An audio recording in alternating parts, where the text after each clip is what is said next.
Welcome to Not Milk Never Milk. Subscribe if you're lactose intolerant. In this video, I will show how to change a Toyota Corolla key battery. First, gather your tools. You'll need a small flathead screwdriver and a new CR2032 coin cell battery. Make sure you have a clean, well-lit area to work in.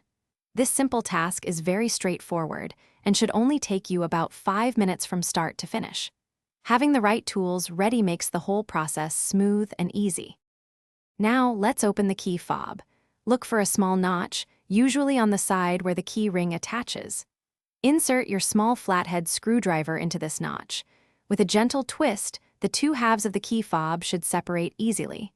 Be careful not to apply too much force, as the plastic can be delicate.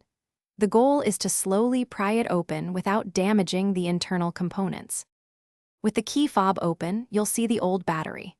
Pay attention to which way the positive side, marked with a plus sign, is facing before you remove it. Gently pry out the old CR2032 battery.